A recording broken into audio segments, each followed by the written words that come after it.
बात है 2026 की। व्हाइट हाउस के एक बहुत ही अहम डिनर में अचानक फायरिंग हो जाती है। ये सिर्फ एक हमला नहीं था, नहीं, ये उस दौर की कहानी है जब अमेरिका का सियासी माहौल बिल्कुल एक आतिशफिशां बना हुआ था। तो आइए जरा इन दस्तावेजात की गहराई में उतरते हैं और देखते हैं कि उस रात असल में हुआ क्या था। देखें, इस पूरे माहौल को समझने के लिए ना ये एक जुमला काफ़ी है। इन्हें अपने सियासी मुखालिफिन के पीछे जाने का पूरा हक है। ये सिर्फ कोई आम बयान नहीं था, नहीं, बिल्कुल नहीं। ये एक पूरी सोच थी, एक माइंडसेट था जिसने उस कशीदगी की बुनियाद रखी जो आगे चलकर एक बहुत ही खतरनाक शक्ल इख्तियार कर गई। अच्छा, तो इस पूरी कहानी को समझने के लिए हम इसे 5 हिस्सों में देखेंगे।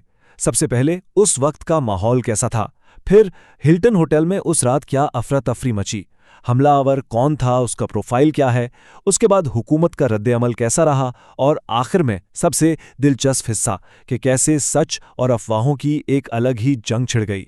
तो चलें शुरू करते हैं पहले हिस्से से, इंतकाम की फिजा। देखें, कोई भी बड़ा वाकया ना खला में नहीं होता, उसके पीछे एक पूरा माहौल बन रहा होता है। तो 25 अप्रैल 2026 से पहले अमेरिका का सियासी माहौल एक ऐसे पॉइंट पर पहुंच चुका था जहां टेंशन बिल्कुल अपने उरूज पर थी। आइए देखते हैं कि सोर्स मटेरियल इस माहौल के बारे में हमें क्या बताता है। ये टाइमलाइन ना एक तरह से तूफान की तैयारी की कहानी है। 2025 से ही सियासी मुखालिफिन को बाकायदा निशाना बनाया जा रहा था। फिर डिनर से सिर्फ 9 दिन पहले व्हाइट हाउस के पास एक सिक्योरिटी ब्रीच होता है। ये एक बहुत बड़ा रेड फ्लैग था, एक वार्निंग थी कि हालात ठीक नहीं है। और इसी टेंशन भरे माहौल में 2600 मेहमानों के साथ ये डिनर रखा गया। अब आते हैं उस रात के दिल में, हिल्टन होटल में मची अफरा तफरी। चलें देखते हैं कि कैसे सिर्फ चंद मिनटों के अंदर सब कुछ बदल कर रह गया। वक्त था रात के 8:34 और सब कुछ सेकंडों में हो गया। एक मशकूक शख्स सिक्योरिटी से टकराता है और पलक झपकते ही फायरिंग शुरू कर देता है।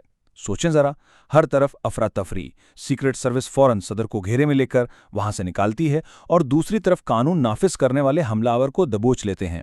सब कुछ बहुत तेजी से हुआ, जो बताता है खतरा कितना बड़ा था। और वहां गोलियां चल रही थीं।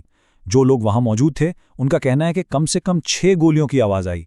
एक गोली एक ऑफिसर को जा लगी और ये तो किस्मत थी कि उसने बुलेट प्रूफ जैकेट पहनी हुई थी जिसने उसकी जान बचा ली। इससे अंदाजा होता है कि यह वाकया कितना मोहलिक हो सकता था। तो सवाल यह है कि यह हमला किया किसने?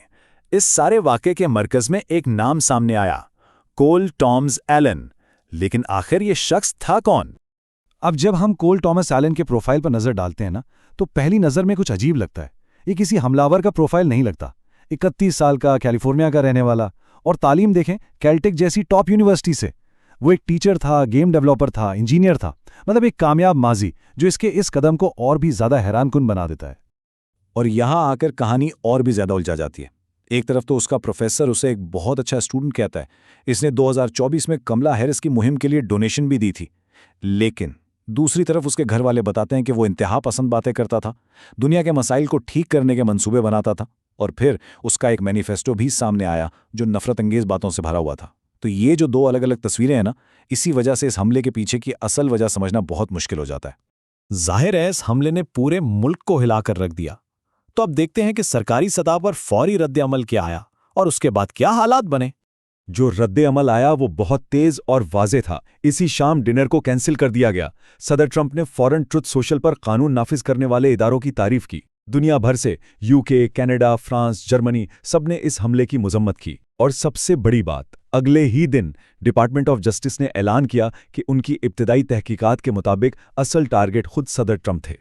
और अब हम आते हैं अपने आखिरी हिस्से पर, तज्जिया और डिजिटल गूंज। जैसे ही गोलियां चलना बंद हुई ना, एक और ही जंग शुरू हो गई, और ये जंग थी सच्चाई की। तो आइए देखते हैं कि कैसे इस एक वाक़े की 2 बिल्कुल अलग अलग कहानियां बनाई और फैलाई गईं।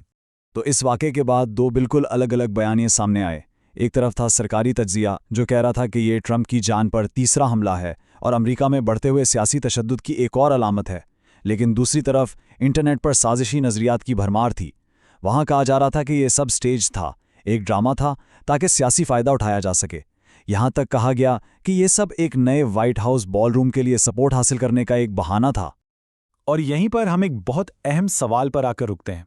जब सियासी माहौल में इतनी ज़्यादा कशीदगी हो, इतना ज़्यादा पोलराइजेशन हो, तो फिर तज्जिए और साजिश के बीच की जो लाइन है वो कहाँ पर धुंधलाना शुरू हो जाती है।